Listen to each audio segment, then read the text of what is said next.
Good morning, खम्मा गनीसा, जय Shri Krishna, Radhe Radhe. Welcome to my new blog. So guys, कल का जो ब्लॉग है उसी को कंटिन्यू कर रही हूँ आज मैं।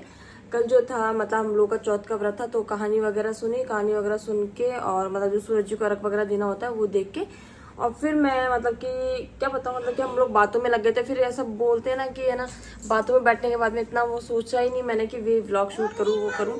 तो फिर मैंने व्लॉग को ना कंटिन्यू किया ही नहीं, तो मैंने सोचा आज कंटिन्यू कर लेती फिर से। हाँ बिट्टू, तो गाइस पहले मैं आपको ये चीज़ बता देती हूँ कि मतलब जो मेरी शादी वाले व्लॉग्स एंड हो गए थे, तो मैं कंटिन्यू नहीं थी शादी में। हाँ बिट्टू, वो नेल पेंट देंगे भी, है ना।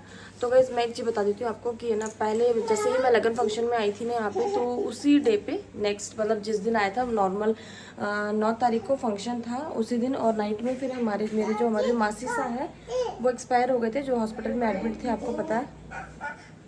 कौन सी मौसी है?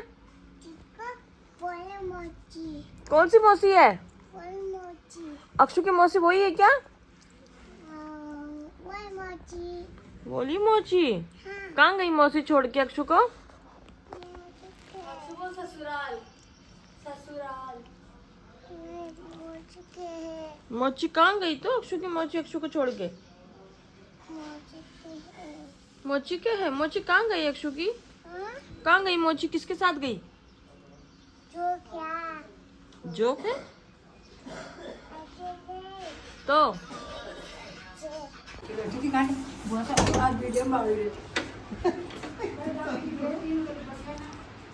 यस गाइस, आप जा रहे हो?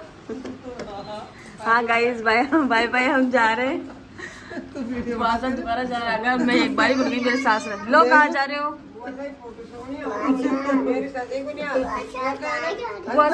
तेरे लिए बलून लेने के लिए, तेरे लिए बलून लेके वापस आ रही हूँ मैं ना, बलून लेके आ रही हूँ तेरे लिए, ठीक है? मैं यहीं जा रही हूँ, दादी का फटेगी, पर बलून लेके आऊँ तेरे लिए।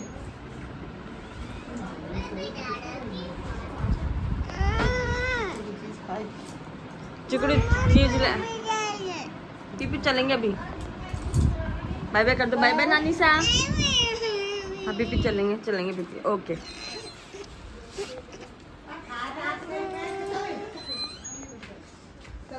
ठीक है?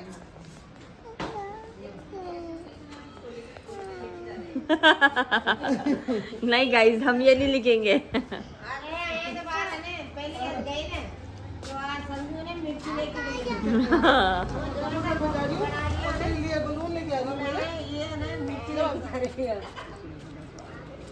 वैसा रोक दे हूँ। अब छोड़ दो माती, पर आप आ जा रही, छोड़ दो। दोनों चल जाओ, है वैसा ऐ क्या, दोनों चल जाओ। ए भाई ध्यान दे लीजिए छोरा को।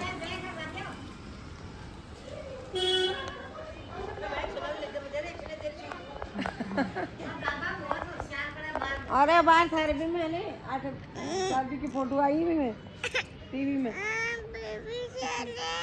चलेंगे गाइस। देखो हमारे आंटी है ना सामने वाले, वो और हमारे मम्मी दोनों डिस्कशन कर रहे हैं कि आज ये जो आंटी की है ना शीट लगी है ना पूरी, ये है ना, मम्मी बोल रहे हैं कि सीमेंट की डिजाइन है, और आंटी बोल रहे हैं, आंटी जी काय की डिजाइन है? लोहे की। शर्त लगाओ दोनों जनी, शर्त लगाओ, जो जीतेगा उसको इनाम मिलेगा। अच्छा वो बड़ी काटी आज तो कट तो दो लोहे की कर दिया। क्या कौन बचा? ये देखो, देखते कौन जीते। मैं आंटी जी को पूछूंगी, आंटी आपने कौन सी लगाई है? जो जीतेगा उसको क्या मिलेगा? उसको एक चॉकलेट मिलेगी।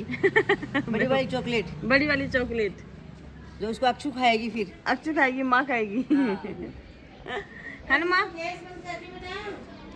अब ये बठाना देगा, ये लगा दिया ना, लाल बठाका है, बठाका लगा दिया, कब जीता कभी खाएगा ये ना, चॉकलेट बना दी ना ये। हाँ हाँ हाँ हाँ, अच्छा अच्छा।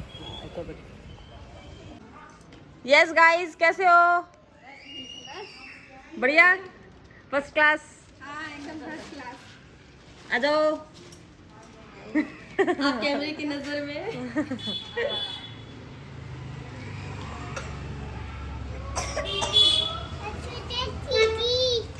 अक्षु को भी दे दी। बूढ़ा बुजुर्ग को आराम में बारह बैठ जाओ, कोई भी पगला पीछा दे जाए। आड़े हो गए थे। मैं भी तुम मैंने काय बात का दे रहे हो दीदी को लागू कर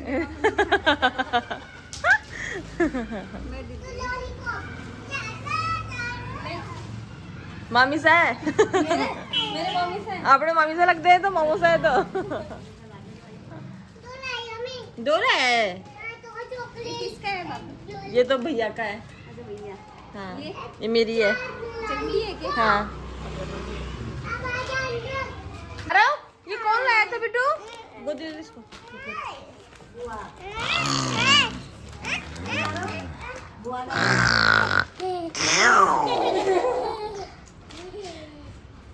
चिकू मौसी पाजा चिकू मौसी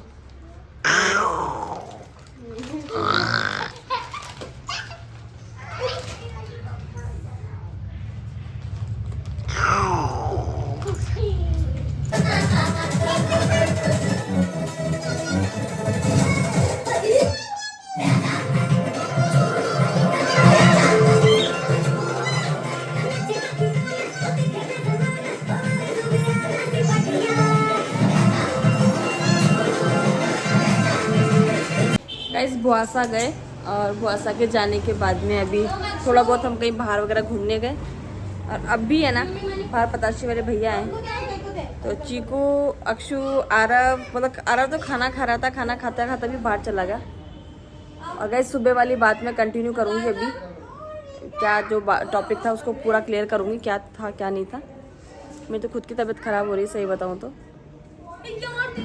क्या हुआ इसको बंद करो क्या हुआ पहले बता पैसे क्या हुआ को रख लो अंकल वो दो के ना अक्षु ने पापड़ी पताशे ले ली ना अक्षु ने लो अच्छे वाले मिलते ही नहीं अंकल के गंदे हो गए यार दही पपड़ी के लिए बोल रही है ऐसे वाले मसाला लगा के दे दो और लो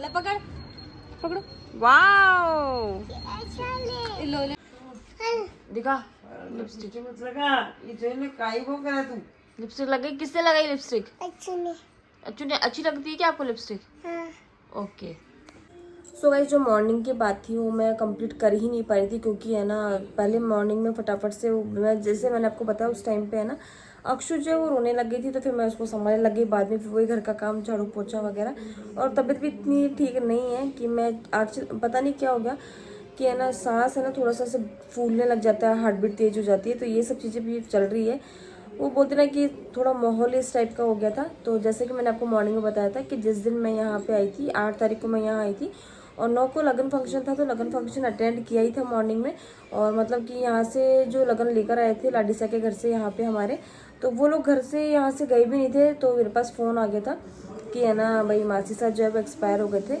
तो उसी दिन मैं चली गई थी यहाँ से वापस और फिर मैं शादी के जो फंक्शंस थे बाकी टाइम जो थे वो मैंने अटेंड नहीं किए थे जैसे कि हल्दी फंक्शन वगैरह जो भी था फंक्शन हुए थे मैं यहाँ पे नहीं थी मैं आई थी फिर शादी के 2 दिन पहले आई थी जैसे कि 19 को ही शादी थी तो मैं 17 को 3 या 4 बजे के करीब यहाँ पहुँच गई थी मैं तो एक इंसिडेंट वो हो गया था तो माहौल वहाँ पे ऐसा था तो फिर मम्मी ने काको सा ने सब ने ये बोला कि भाई की शादी है तो जाने दो वैसे भी वहाँ पे जो 9 दिन तक मैं रुक के आई थी 9 दिन में जो भी वहाँ पे हुआ था मतलब जो थे जितने भी काम हुए थे वहाँ पे वो सारे काम करके फिर मैं यहाँ पे आ गई थी पर यहाँ पे आने के बाद में भी वो बोलते हैं ना कि मैं शादी में आ तो गई थी पर मेरे से है ना इतना मतलब अंदर से जो खुशी होती है ना वो खुशी वाली चीज़ नहीं हो रही थी क्योंकि मैं ऐसे ही माहौल से आई थी क्योंकि है ना जो चीज़ हमने एक्सपेक्ट भी नहीं की थी वो चीज़ हो गई थी हम लोगों के साथ में वहाँ पे क्योंकि है ना कभी नहीं सोचा था कि मासी से ऐसे कभी चले जाएंगे छोड़ के ऐसा कुछ हो जाएगा और फिर जब शादी वगैरह हुई शादी वगैरह के मतलब कितने दिन बताऊँ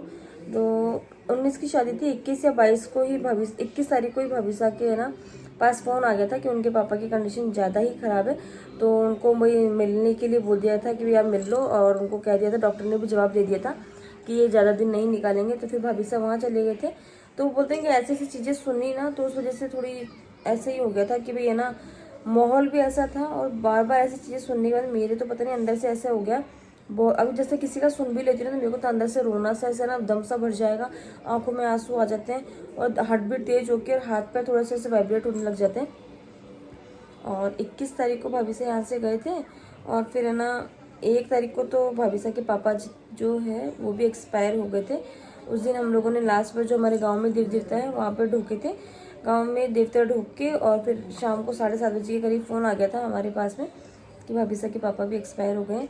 तो बोलने कि अभी पता नहीं 2026 कैसा आया है कैसा नहीं आया मुझे नहीं पता, बट हमारे लिए तो बहुत ही ख़राब है, क्योंकि भैया के जो फादर इन लॉ एक तरीके से ससुर जी है वो एक्सपायर हो गए।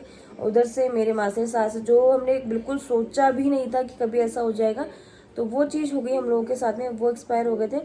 तो लग नहीं रहा, अभी तो केवल 3 महीने ही निकले, चौथा महीना जस्ट अभी स्टार्ट भी कहाँ हुआ है, 3rd मंथ ही स्टार्ट हुआ है अभी तो। और 2 महीने में ही हम लोगों ने 2 जो घर के जो लोग हैं उनको खो दिया हम लोगों ने। तो इस वजह से मैंने ब्लॉग वगैरह शूट नहीं किया था। और अब जो है मेरे है ना, मतलब कि मेरे कंडीशन कुछ ज़्यादा सबको ऐसा लग रहा है कि मेरी कुछ कंडीशन ऐसी ही है। तो इस वजह से है ना भैया ने बोला कि पूरा बॉडी चेकअप करवा ले, और अक्षु के पापा ने भी कहा कि बॉडी चेकअप करवाना ही पड़ेगा। तो इस वजह से कल भैया ने यहाँ पे ही घर पे ही बुलाया सैंपल लेने के लिए। तो कल वो जो भी है डॉक्टर है जो भी है XYZ वो घर पे आने वाले हैं सैंपल लेने के लिए। और हमारे जो है फैमिली में सब लोग है ना डॉक्टर मतलब कि रूटीन चेकअप करवाते ही रहते हैं, पूरा बॉडी चेकअप। थोड़े दिनों पहले ही पापा का और मासी का दोनों का ही हुआ था, तो वो चेकअप वगैरह अब होगा। तो मम्मी ने कहा कि नहीं तेरा भी पूरा बॉडी चेकअप करवाना है, तो कल वो आने वाले हैं चेकअप के लिए। तो गाइस यही बताना था मेरे को कि मैंने ब्लॉग वगैरह शूट क्यों नहीं किया था, क्या कारण था वो बता दिया। और रही बात, मैंने आप लोगों से कहा था शादी के जो ब्लॉग्स थे तो वो मोस्टली रिकॉर्ड हो चुके थे। और है ना बाकी मैंने मेरी जो फैमिली में मतलब मेरी बहनें हैं उनको बोल दिया था कि आप लोग रिकॉर्ड कर लो जो भी है, तो उन्होंने रिकॉर्ड करके दे दिए, कुछ मैंने रिकॉर्ड कर लिए थे इसमें। तो गाइस ये तो हो गया, शादी के पार्ट्स भी ओवर हो चुके हैं। अब मेरे जो है PR साइड के फैमिली के ब्लॉग स्टार्ट होने वाले हैं। तो गाइस आप लोगों ने जैसे इतना प्यार और सपोर्ट करके मुझे यहाँ तक पहुँचाया है, न्यू वाली ID पे ही डाल रही हूँ मैं। मेरी जो पुरानी ID है नील बीरेन राठौड़ 3838 मेरा जो है वो पुरानी वाली ID है जिसपे मेरे शॉर्ट्स वगैरह डालती हूँ। उसको जितना सपोर्ट किया उतना सपोर्ट इस वाली ID को भी करना। तो गाइस चलिए अब आगे का जो भी है वो आपको मैं बताती हूँ। सो गाइज हम लोग है ना खाना वगैरह खा के और कंप्लीट फ्री हो चुके हैं। तो अब अक्षु भी है ना खुद का बैग संभाल रही है, आजकल इसको लिपस्टिक का इतना शौक हो गया है ना। तो गाइज ये वाला व्लॉग जो है ना हम यहीं एंड करेंगे। आई होप आप लोगों को ये वाला व्लॉग भी बहुत पसंद आया हो। मिलते हैं नेक्स्ट व्लॉग में, तब तक के लिए बाय बाय, गुड नाइट।